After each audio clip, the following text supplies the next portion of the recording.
Okay, so Joe Barrett, pretty much everybody in Western New York, Central New York, a lot of people in even national leagues know who Joe Barrett is. He's played with Shockwave Canada, he's played with Crew, in the now defunct MPPL. He's played multiple PSP tournaments with probably more teams than you could count. He's played at some of the highest levels of paintball, and the guy, he lives, sleeps, and breathes this. What he's going to talk about here is just how he took his team to the pinnacle of college paintball. And with that, I'm going to let Joe speak. Thank you, George. Yeah, so a lot of people have always asked me, how to properly prepare on the layout of new games. And I've always tried to help teams get to that next level of understanding how to play the game the smartest way possible. So I guess I'm basically just bringing you this first episode to informally break into the realm of smart paintball play. And I thought the best way to start that would be to start by example. So I wanted to teach how to play the game on a very fundamentally basic layout first. Just a straight ladder snake, straight line of Doritos. Sorry for the horrible drawing. Working with chalk and rulers, but this will serve the purpose. PSP layouts have changed a little bit. Now what you consider a traditional layout isn't quite so standard. You won't find back centers really anymore. You won't find as many large backline bunkers. But this is just an example to learn from, so you don't really have to take it with a grain of salt, basically. You're basically just learning lessons on this layout, and you'll apply them to future layouts. So this was actually the NCPA 2011 layout that myself and the UB Bulls won a collegiate national championship on, and it's a very simple field to break down. You have very basic, obvious zones from the corner covering straight down the snake wire, lanes on all of the front bunkers and wide bunkers on both sides of the field for your back center spot, and basically a similar straight ladder of Doritos over on the D side as well.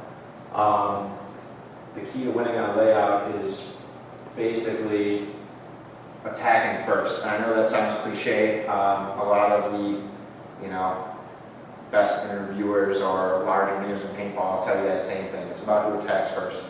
But I feel like a lot of times they don't really break into what that specifically means.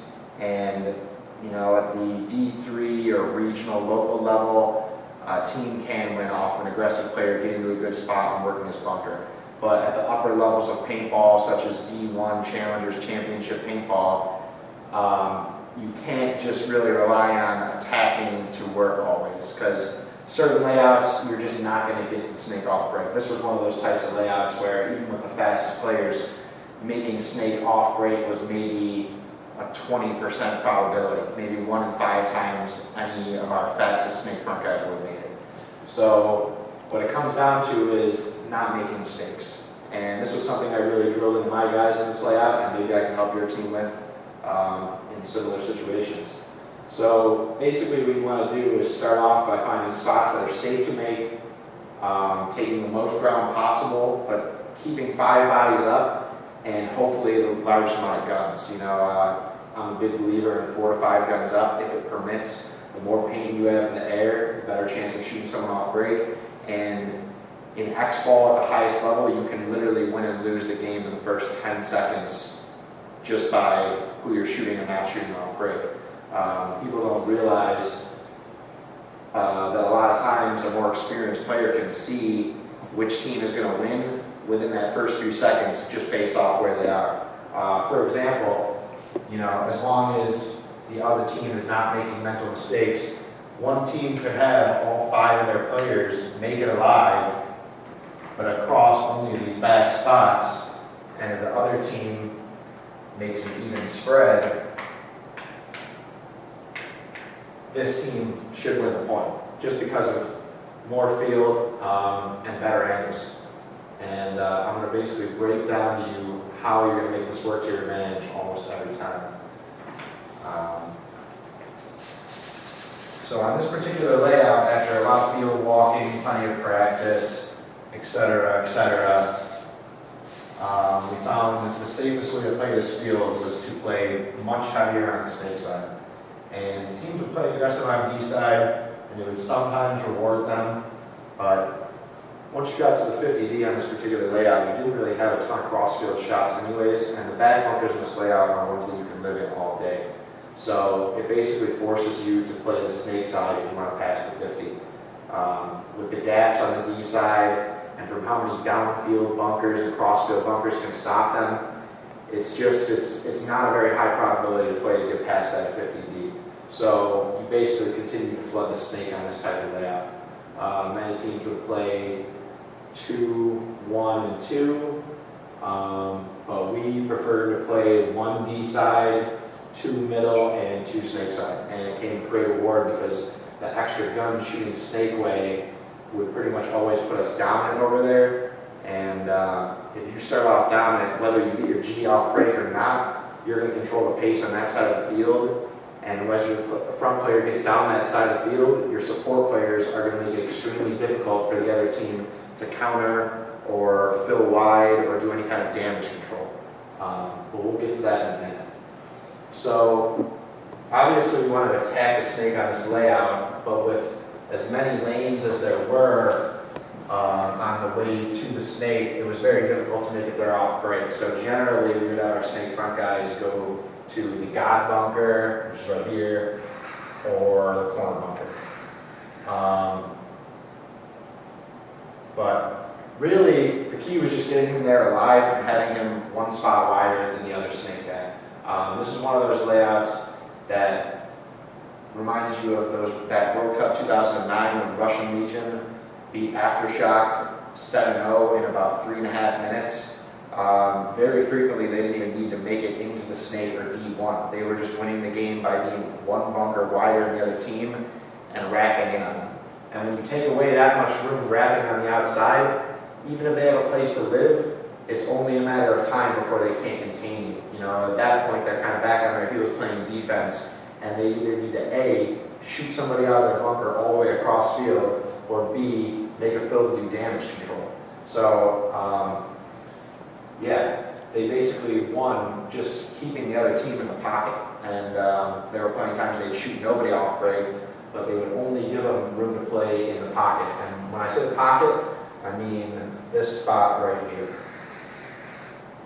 The pocket in paintball, very similar to the pocket in football around a quarterback, is the spot between the 2 closest bunkers up. You have generally some close bunkers from, within 15, 20 feet from the start box each way, and those are bunkers that are in that 99% makeable range. I mean, if you know anything about the velocity and trajectory of paintball, by the time you fire a paintball all the way down 110-foot field, it takes about 1 full second. So the average runner can get about 15 to 17 feet out without having to worry about that paintball. That's about the safe spot. So generally your first lane has to be about 20 feet out, which on this particular layout was just past this first insert bunker. Guys could coast into here on their gun pretty much most of the day. Sometimes we would shoot this guy, but for the most part, that was a spot that you could rely on making it every time. So the game plan was to trap the other team in the pocket and basically wait for free kills off of their damage control fills. What I mean by this is when you get to a point where you know the other team has to play reactively off you, if you're good enough at anticipating what you would have to do in that same situation to make it less difficult for you, you can wait on that exact free kill. For example, if I'm in the back center and I shoot a snake runner off break, I get this bingo a little wide, the second guy is most likely going to be the snake insert in this spot, most likely playing heads up too. Now he can sit and live here and try to contain the widest player on my team, but if they want any kind of attack on the snake side, eventually this player either has to fill the corner for damage control just so they have a full field spread, or he has to continue pumping forward and get into the snake to free up his back player to get out of his bunker and to continue the attack on the side. If he doesn't do this, what I'm going to explain to you right now is he can live all game, but he's not doing his job. You know, him as a snake insert player, the 2, his job is to insert into the snake. And this is why I've frequently been frustrated and told people not to set up their lines with bigger or slower, or basically, it doesn't matter the size, but just a less mobile person as their snake insert. We have a team around our area, and they have a guy who prefers to play snake side. He loves playing snake corners. He can hold his own all game. But when it comes down to it, he has a bad knee and he's not going to crawl on the snake. That's a bad snake insert play, because that means you're never going to have an attack come on this side of the field again. And even if you are going to re-win this point with your 4 alive, your D side guys basically have to pick up the slack and make the attack happen over there. So understanding all this and realizing on this particular field that we didn't really need too aggressive of a D front, we just needed a guy who was a presence alive out there. The entire focus on winning this field, and everybody who did it and went to Sunday and knew it, was shooting that snake front player off break.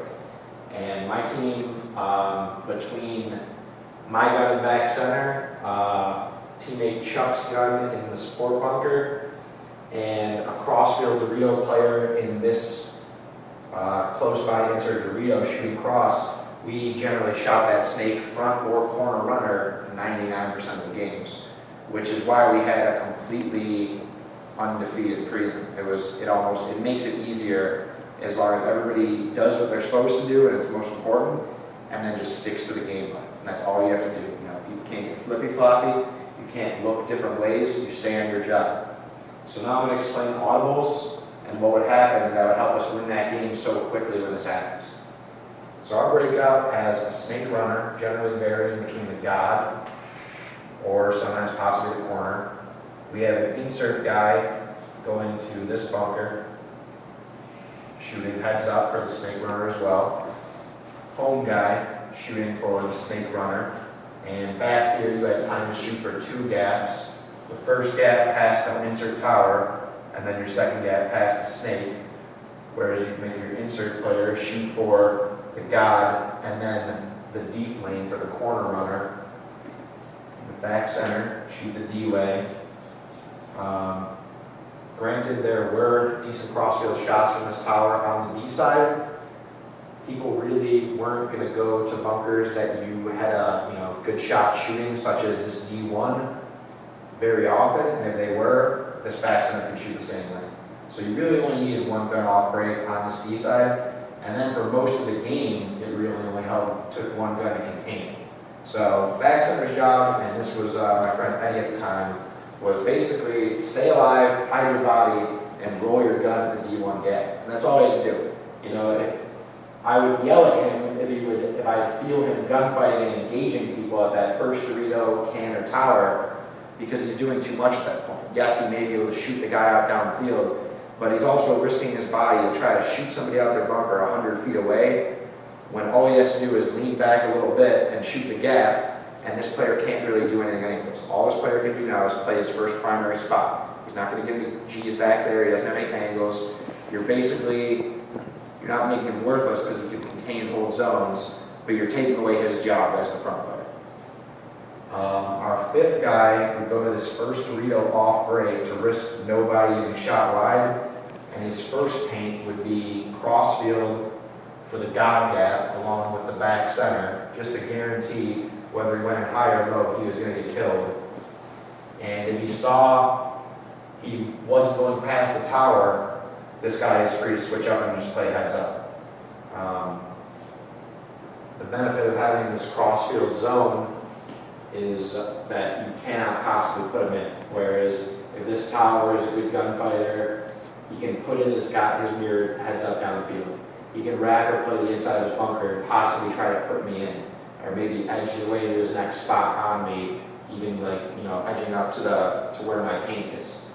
But with this Dorito, he can't really possibly put him in until he's halfway through his move. And at that point, he's more likely to get shot when this guy is tucked into his Dorito. So you want a crossfield zone on layouts like this, but if you stop at only 1 bunker up, or you shoot the widest guy and the next guy is the insert at this first tower, there's no really reason for this guy to play heads up. Because since he can't actually see this guy trying to engage him, all he can do is sit there and shoot a ton of paint. And as soon as he lets up, that's when the guy's going to go. Whereas these guys looking heads up at him can see when this guy is switching sides, when he wants to engage you, when he wants to fight you on the inside.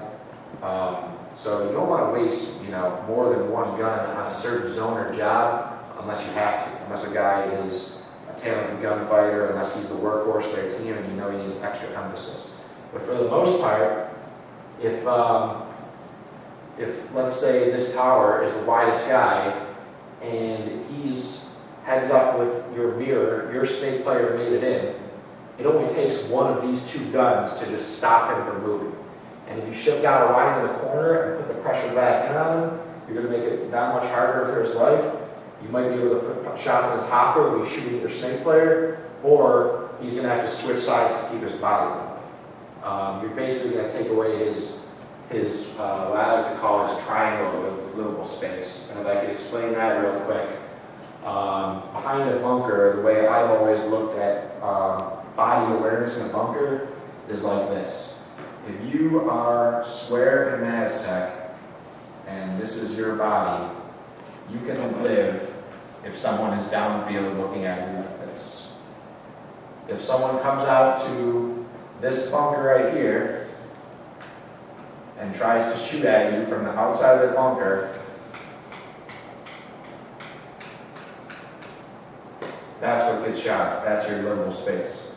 If somebody over here is doing the same thing, you see how it makes a triangle? This is your triangle of livable space.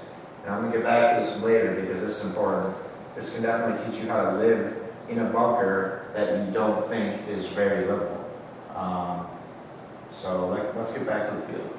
So, snake player, his job is to get him. Obviously, he wants to get as far down the field as possible. He wants to get to the spots where it's just free, easy kills, shots on pad, shots on backhands. If we shot a guy going to snake or corner off break, and no one was past the door, they can even be in the door, this snake player had to go all the way to 50, if not further. There's no point in playing this back notch. Everybody's going to be pent up. Back here, your angle isn't, you don't have a heavy enough angle on the bunkers to take away their triangle of livable area. You know what I mean? If you're shooting at this Aztec back here from your snake one notch, if he tucks in, he still has a lot of area to live. So you want to get into down here into his face, shooting at him. So now, even if you miss, you just took away all of this area. Basically, you should be able to get a kill when you're up in their face like that, but here's how I'm going to explain how to make this foolproof. So your snake player is doing his job by getting all the way down here. Not only can you come up in spots where you can get kills, but even if one of these guys over across the field, their player's in a Dorito corner, whatever, it doesn't really matter. He has to respect this guy on their side of the field. He's going to be shooting him. Basically, unless he's in the corner, he has to live by his gun. If he looks away, he's going to get killed because he's outside of this triangle of livable area created by his bunker. There is no place for this guy to live if he doesn't keep you behind your bunker with his paint. So you're a thorn in his side. So right now you're doing a job because you're going to the spot where the angle is heavy and you can get kills, but you're also going to the spots where you're taking other people off their jobs. That player over there, the Dorito corner player, they should probably be containing the D side. They should probably be moving up that side looking for kills themselves. You just made them play reactive to you. Alright, so let's say this guy tucks in, he's still living, shooting at you. This guy tucks in and lives, still looking at you. This guy tucks in, still lives and looking at you. How do we take these guys out of the bunkers? Let's say our Dorito guy isn't going past us. All he wants to do is contain the D side. So that's when these players need to come in and get more involved in the game. Off the break was their biggest job, just by getting that YG off break. This field is one of those fields where you contain and lock it down very, very easily from multiple different spots. And if your front player made it up into the snake, he's free to go to basically whichever notch he wants, like almost uncontested. There's no gaps, There's not really any tall bunkers to shoot down. It was very easy for him to make moves and, not really put a lot of risk in. So after job number one, second guy here needs to start applying some of those other skill sets. Your snake insert player is basically designed to be not only the second attacker in a snake, but he's the main support player for your snake player. He has to play a lot of roles, and that's why people often said it's one of the more difficult jobs in the game, is because there's so many things needed. You need timing on top of just great amounts of versatility. On top of being good on your gun, hopefully being able to shoot people off great on a running gun, or maybe stationary if you're delaying. You also have to be able to edge to bunkers, shooting at shooters to help your front guys get to fire spots. And when your front guys are as far up as they can go and they still can't get that G off the field somewhere, basically the ball comes to this second guy in. This second guy is going to be able to go from containing and watching over his front player to supporting that behind him and helping him make things happen. If he has to make a move, second player, snake insert player, the 2, has to support him, might have to fill wider into the corner to help him get through gaps, to make in the snake, etc., etc. But past support, he also has to be able to come into the snake and be the second attack, basically. Almost like, the 1-2 punch, basically. That's how it feels like this lined up. And, it's very similar in World Cup, where the first snake player wanted to get in and get as far down as he could, heads up, as long as there was nothing in there with him. And people had to be focused on him, because he can crawl right to your side, snake 1. The snake 2 guy comes in and starts shooting all those hoppers and barrel tips that are hanging out of bunkers, shooting at your front player way up in front of you. So this player is free to go to the corner, to come into the snake, and work all the way up to the notch right behind his other player, trying to edge out these guys who are, at this point, living behind their guns on the snake player. So now the problem came, well, what happens if this guy still can't kill some of these guys out? Because this was a bunker, or this was a field where, between a tower, an Aztec, and a large Dorito in the back, it's tough to dig out a good defensive team if they, even just brought a reasonable amount of paint and they're decent behind guns. If you can play tight and suck into your bunker and just roll your trigger, it's tough to get you off the field until you're maybe finally running low on paint. This is where the third attack comes from. And it would come from the back side. Your Dorito side is still pent up. They're not getting anywhere out wide this way. And they're completely stuck in the pocket. They're at the insert bunker, both ways. 1, maybe 2 guys in back center. This was a layout where you double up in back center and live behind your gun for days. And then one in the other insert bunker. So right now, this field area is what the other team has to work with. And, they're already, you can tell they're running out of room. If your Dorito player bumps out one bunker, you're going to go a corner pretty far back and racks in, you're going to take away this much space to live from him, and this much space to live from him. And you could probably shoot across field and take away some space to him. Still not have to kill these guys. If they're good tight players and they have good form and gun skills, they're still going to live as long as they're pressed up into their bunker and they're staying dedicated to the way they can live behind their gun. So this is where the center punch attack comes from. The problem with being alive in large bunkers in the pocket is that you're going to be looking at whatever the furthest upfield is. Just think about it realistically. If you're in this Dorito or back center, you're probably not going to be leaning out your bunker, checking around at what's up in the X when there's a guy in your snake 1. Basically, if you take your gun away from that guy up your snake, now possibly 2 guys up somewhere in some notches in your snake, there's a very good chance they're going to come up and just shoot you out of your bunker. And if they don't shoot you, they'll pinch you out to the other side, and then you'll be shot by their other player, basically giving them still an assisted kill. So these guys are basically going to be shooting to one way non-stop, but they're going to be shooting to the furthest guy side of the field, or to contain however far you're up on the other side of the field.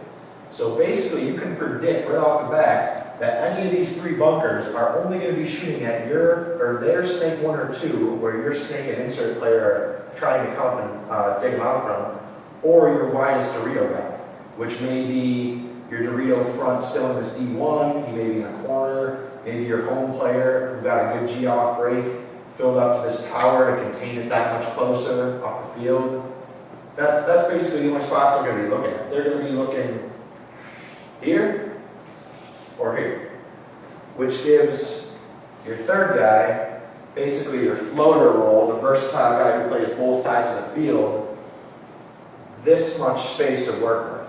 You know, and people need to start seeing that from the bird's eye view, because you don't just have these bunkers to work with in that space. You have this much space to work with.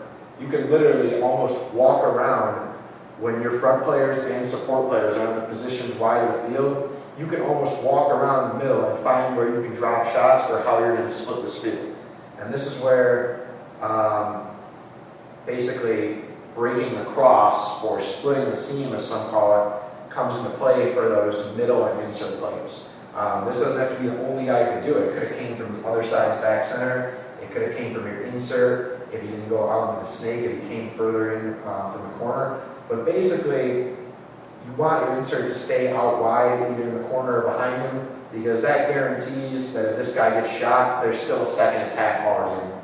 So you generally want to leave this to one of the 2 guys that was in the middle of the field first. So we got our G off break. It's at least bingo 1. You know, it could be bingo 2, but we'll say the Dorito guy lived, but he made it to D1. So we have 1, 2, 3, 4. Our snake guy made up the field. Our insert guy is supporting him up. These guys are still stuck in their bunker. How do you get them out? Back center, and come up to here, and start wrapping and cut through the field. When he comes to this side of the X, through to this tower, anywhere in this middle area, he's going to start finding those spots where he can edge out the hoppers of the opposite side of the field he's on. You know, when you come to the X, and the side is already dead, you don't go to the side of the X that still has players on it. You go to the empty side and you wrap. Well, this side's not quite empty yet, but with this layout, this tower blocked you from the widest player alive on this side, which means you had a lot of free space to shoot the back center and the other side's bunker.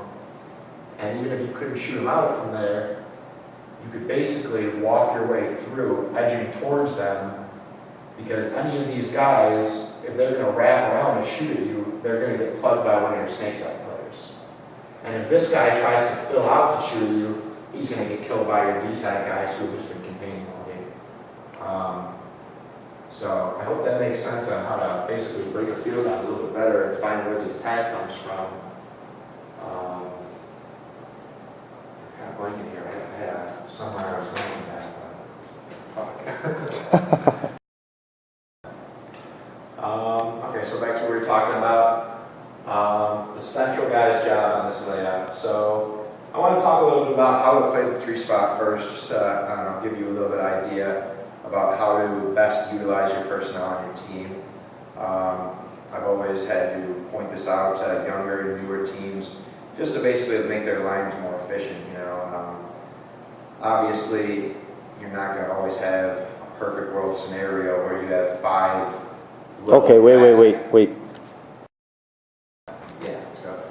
Okay, so now you're back to your third guy. Your third guy has the most important job on the field. You have a lot of guns that are catered towards the snake side of this layout, but the third guy is the one standing still at home. He gets to draw around and put those first few shots off right on point. So his job is to shoot this wide guy off break. Once he shoots a guy off break, your center guy is generally your containment type player. You know, he not only does he stop a side from moving, getting far enough out there, but also he contains and makes sure it doesn't come back further than this. You know, basically, if I see a player let somebody refill to the corner, and all they do that game was sit and shoot at the wall between that player's spot and the spot he wants to go to, then he just gave away his job. He did what he's not doing what he's supposed to be doing. And that's his whole purpose. So after he gets his break shot, he's a containment player. But once you have your support players in place where they're also doing jobs and picking up players that are trying to stay tight on your front guys, this guy's role kind of varies, and that's why he's really probably the most versatile person on the field. You know, a lot of teams I feel don't utilize their back spot correctly because they put a back player there. And I feel the way the game's evolved now, there's not really a room for that big, slow, you know, shoots 20 pods back guy type person anymore. Not there can't be, you know, guys like Dave Baines ranking in the top 10 overall this year have proved that big guys can play our sport. But in a perfect world, it'd be great to have that 3 player, your center insert, be another small, front playing, fast athlete. What this is going to basically account for is variables like you losing people off the break. You know, if you lose your snake off break and you have an insert and then a bigger player, you know this is probably going to be the side that becomes your defensive side, and it's going to be up to your D side to start pushing. But if you have another solid state insert and then very fast, versatile, smart player in the middle, he's going to be able to basically pick up the slack and fill what needs to be filled. He's going to be able to make quick bumps to come out to the corner and support his insert player. If his insert player is stuck in the corner, he can kind of switch roles and insert past him and become the new front player. You know, your 3 is basically, your 3 is an insert spot, not a back spot. And that was the way we used it on this layup. Occasionally, you're going to lose your D-side front guy off the break too. That means your second D insert has to be able to move out, and your home player has to become a D-side support player. You know, for another reason means you want a smarter, more seasoned or experienced player in that 3 spot, because they're not going to just hold a zone all game. They're likely going to have to be the guy that quarterbacks the play and ends up closing the game as well. You know, so you put someone back there who knows both sides of the field well. They've probably practiced and played in all the spots, and you trust them to basically list off your audibles. And but audible, I pretty much mean the same thing as in football. It's a change as you go. You know, if you have the other team make 5 alive, you know, like right now your best option might be to just stay in back center and continue containing the widest guy and wait till there's a spot that might need opening. You know, if you leave somewhere early when it's still 5 on 5, you might lose someone on the opposite side of the field, and then you have to fill back anyways.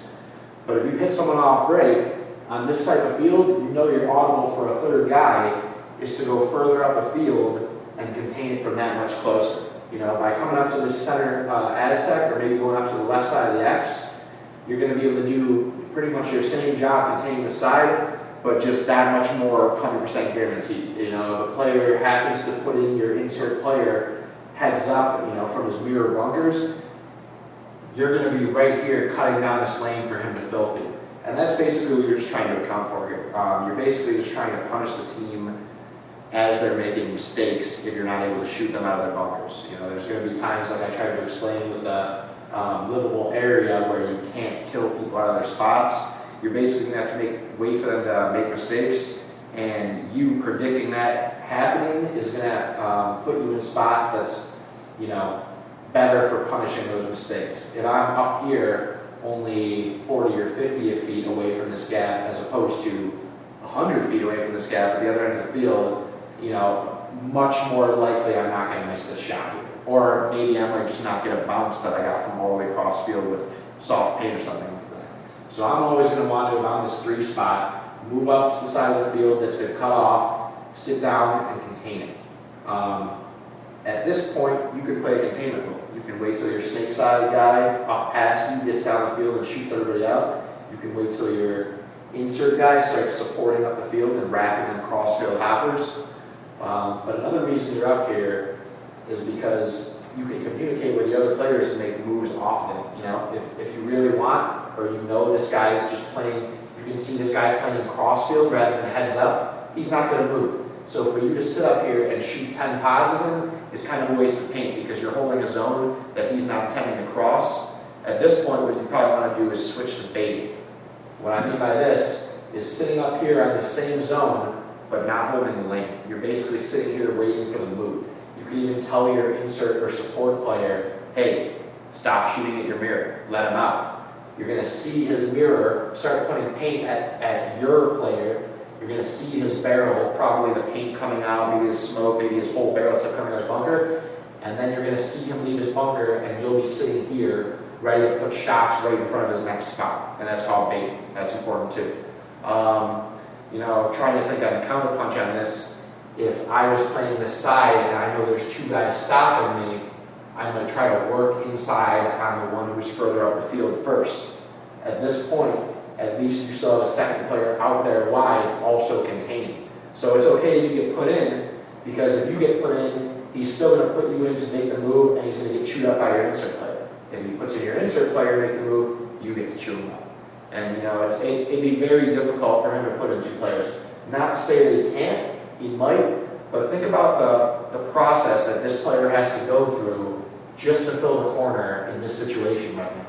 You know, this guy sitting tight in his bunker has to be able to put in someone up the center of the field, someone heads up mirrored with him, and even if he does all that, has to hope he's going to make it out to the corner on a player way up his snake, sitting here either already aiming at him or possibly looking to shoot one of these bunkers he's going to fill right up in.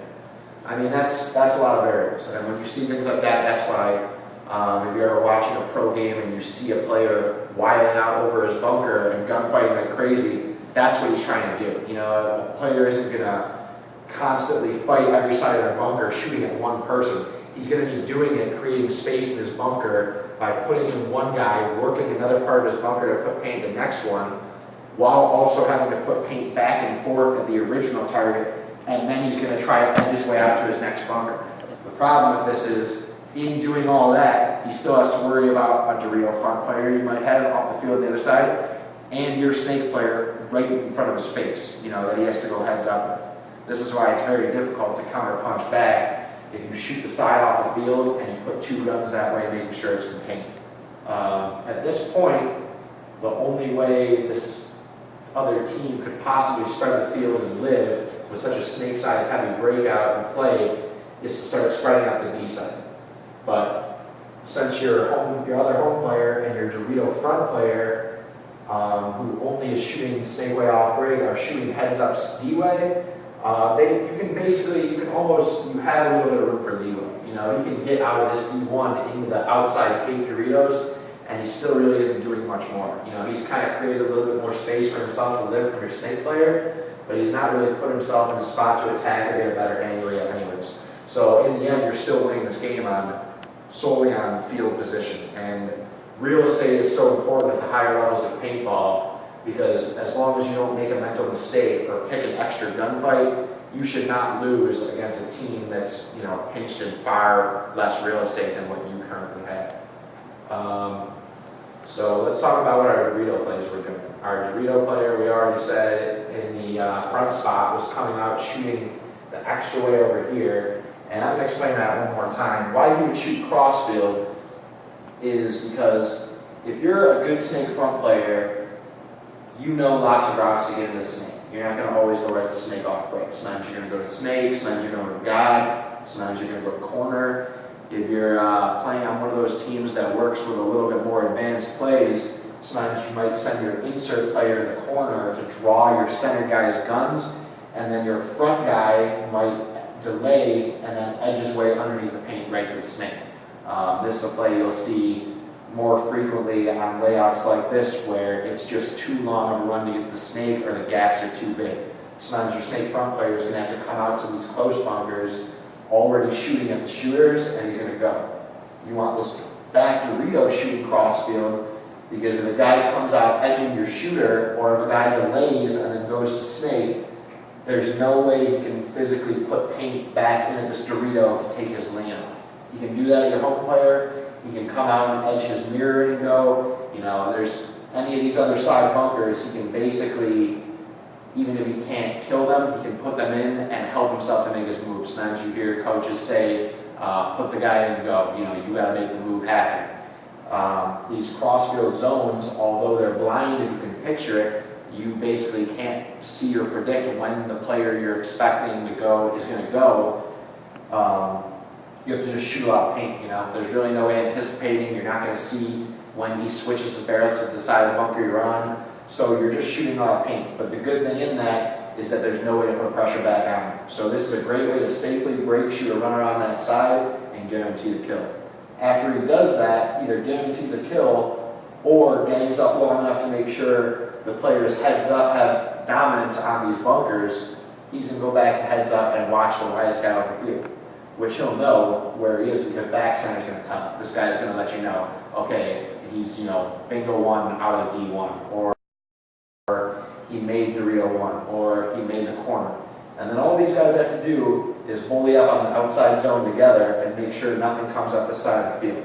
You really don't want them to spread wide even in the corner, but even if they get there, really no loss yet. The big key is make sure that they don't get into this like D2, 3 area near the 50, because that's when this team is going to start creating space on the outsides of their bunkers towards the D side, and they're going to start being able to teeter-totter the field on your snake side front guys. Basically, taking away from your play. Your players are going to come up, and they're going to have to shoot directly across field at Dorito front players rather than doing their intended job, which is getting right down into these guys' faces and bloody knuckling them off the side of the field. So the last thing I guess we could talk about is audibles if you lose a guy off break. Another reason we went with a breakout this basic and standard with 4 if not 5 ends up is because it's very easy to make up for if things don't go wrong. When you make a good strategy in any sport, you obviously always want play B and audible. Something to fall back onto if things aren't going right. In a perfect world, it'd be nice if all these guys made their spots every time and hit their lanes, but obviously we know that's not going to happen, whether through teams mixing up their breakouts and you not knowing to expect for it, even things like paint bouncing or one of the guns being down off break from a chopped ball, whatever. So you got to know how to make up for all these things. The good thing about a breakout like this, not too crazy, you're not risking people firing both sides of the field, you're not committing someone up the center and then possibly losing a side. It's very, very easy to basically make up for a mistake that might happen and recover from a breakout like this. For example, let's say we lose our Dorito side front player off break. You still have 1, 2, 3, and then wherever your snake front player, corner, snake, guy, I don't care. You still have 4 guys alive. The snake side is still controlled. As long as this second Dorito guy still contains this side's widest guy, really not too big of a deal yet. Like, you want to obviously play with more of the field, but having only half the field on this side is actually quite a bit easier to get away with than half the field on a snake side like this, because they can come up this side of the field to shut you down, but your snake player is going to crawl up and give them nothing to hide on. Whereas if you came up to shut this side down, a D side attacking player might not be able to get you out of that middle spot as well. Not only that, but once again, like I was talking about before, it's kind of difficult to get past the 50. And as long as this player can stay alive, if he has to come out of this bunker, if he has to damage control of the corner, even if he just has to sit there and shoot the gap before his D2, that's going to keep him alive. It's going to keep this guy from coming down this side of the field and shooting people out of insert spots. And it's still going to make this guy's life difficult since he can't come forward, and if he comes to play the inside of his bunker, he's dealing with your snake side players. So basically, without making a mistake, you could stay here all game as long as you have the paint to keep yourself alive and shoot this zone for wherever the widest guy is. Obviously, you do want to fill out, but just thinking about what I'm talking about, they're going to be anticipating you to fill. So the safe fill would probably be a quick dive into this D1 as soon as you see this player eliminated and right back up on this outside. If they do make snake off break, he's going to have to worry about you cross field, but you're never going to look at him or give him anything to shoot at, so you're never really at risk. Not only that, but you're doing a job by shooting heads up and letting snake eye guys do what they're supposed to do based off this play. So let's say this guy's back in and we lose this home insert player. Maybe a player came out edging to get one of their players to the corner of D1, and on his way out edging, he shoots him in the hopper. Well, you still have 4 guys in good spots. You still have 1 guy who can watch all this, the D side zone. You still have your 2 guys to watch and contain snake side, and you still have an attacker. What's good about this is the D side really isn't the attack side anyways, so as long as 1, if not a second guy, are still somewhere where they can control it. You still have your main snake attacking player and a secondary attack because there's still a third gun to contain. When I say contain, I just mean shooting the side of the field and making sure it doesn't move. Something to help you guys out real quick is there's a difference between containing and dominating a bunker. If I am in, let's say, this Aztec right here, and I do not want this guy to go into this bunker further out on the tape, I'm going to shoot here to contain. Now what that's going to do is stop him from moving. He can't put you in if you're tight enough, granted you're playing the bunker tight, he cannot put you in until he comes out into the actual lane, right up to the edge of your lane, and then gets into the bunker. There's no way he can physically put you in from here or eliminate you to let this lane in. If I want to dominate this guy because I need to either support a front guy to help him move, or because this player has, let's say, an Aztec or a workable bunker where he's going to try to work a lot of the sides of it to put me in, I'm going to have to shoot directly at the side of the bunker. That means he's not going to be able to snap out and put me. If this guy is shooting at my front guy and wants to match him, he's obviously going to want to immediately shoot back at me to put me in and they can move out to match. If he looks at me, he's going to get shot. Now this is very nice if somebody's in, say, an X, a can, a tower, somewhere where there's one side of the bunker, because if they want to move out this way, you have to expect them on this side. The taller bunker kind of takes away their options. They can kind of come high and low, but either way, they're going to be somewhere up and down that edge. If this is, say, an Aztec or a Dorito, this player has a little bit more freedom to work with. He can pop the top and shoot at you from above this bunker. He can work both sides of his bunker pretty freely without taking the time to switch hands. In a situation like that, especially if I'm playing against a very strong gunfighter, that's the time that I want to switch more to containment, so I'm not even risking my body. I can shoot and dominate directly at him, but if he gets a good up-down, even if he doesn't shoot me, he's going to put me in. And then in order to get back in my dominance, I have to come back out and engage in a gunfight. Now it's basically just a snap shoot. And with players that are all about equally talented, that becomes basically a 50-50. In my opinion, a gunfight is most always somewhere around 50-50. There might be a little advantage. Oliver Lang is not going to be 50-50 with, a new into the league D1 rookie player that just got picked up by a pro player. But for all other things, for general purposes, everybody has about the same fundamental skill sets and talents. At that point, if I'm playing a guy who is very talented and I know his first ball is going to be on, I don't want to dominate the edge of his bunker. I want to contain the zone in which he has to go through. That's going to take away all my risk. So, back to our layout. As long as you have one guy over here that's zoning rather than containing a wide guy, he's really not a risk. They would have to come far down the snake side, as I've shown from our snake player doing it to their player. They have to come pretty far down the snake side to shoot this guy out, and they have to get pretty far up into your D side to pinch you with your snake player. So this is one of those spots where you can live pretty much all game. If you're containing your zone and you don't get greedy and shoot somewhere else for a kill, you don't rat and pick a gunfight with someone, doing this job should win you this game on this side of the field. Mainly just because they're trapped. There's not really much they can do. You still have your home player who's going to contain this side. You still have your snake front player getting in there looking for kills or moving down the field. And you still have your snake support player either containing or kind of adding to the attack and looking for kills as well.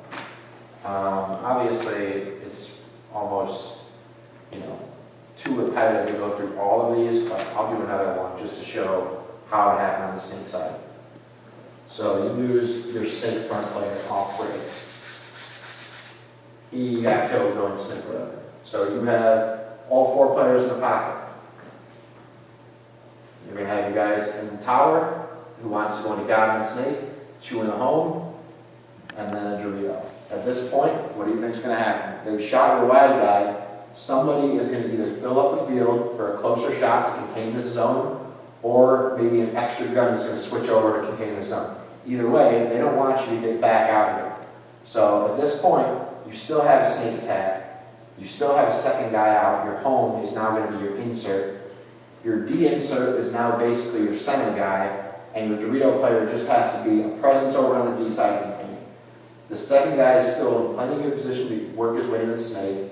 You know, obviously, best time to go when you lose your snake front player is right when you see him coming out. You know, if you wait 20, 30 seconds, they know they're expecting a second guy to get in there. They're going to come somewhere else up in the center of the field, or maybe try to pass out past your mirror, and they're going to try to contain you in even more. They want you to switch and play crossfield. Because if you switch and play crossfield, you'll stay alive crossing up to the other side of the field, but now you have no more tackling. They know they don't have to worry about it. So you basically want this guy to stay heads up. This guy behind him is helping him by just staying on the containment. At this point, this guy is no longer contained. Now he has to directly engage people, whether by gunfighting or working the other side of his bunkers to put paint back into those center guys and making bumps until he's in the snake safely. At this point, the only thing that would make really slow down his process doing this is if they're using that Dorito for the crossfield zone. Now he basically just has to wait till the guy either gets bored, runs out of paint, or switches over. You know, you really can't put him in to go. So that would be the bunker that would basically stop the movement.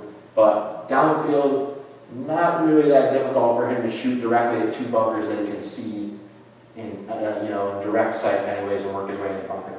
Your second guy can fill out into his old spot or come out to the corner to back him down the tape, and you still have two guys for the deep side. So I hope that kind of explains a little bit on the audible on what happens if you lose a guy out of the center or either side of the field.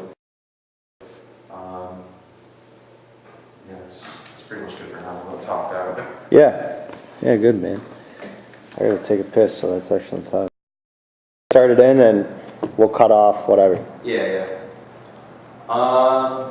Okay, well, thank you for tuning into the first episode of Paintbology 101. Basically just my own little personal show about paintball psychology. I'm new to this, so bear with me. I'm still learning how to do these videos better, and I'll be putting out plenty more and working on my style, but I hope you guys can share and maybe also give me some feedback and let me know what else you'd like to hear about. Paintball is my entire life, and honestly, I just love talking about it 24/7 and teaching it every chance I can. So if you'd like something broken down, if you'd like to learn how to play a layout better, or what to do in a certain situation, just feel free to post and ask me, and maybe I can make a video on that. Thanks, guys. Cool, dude.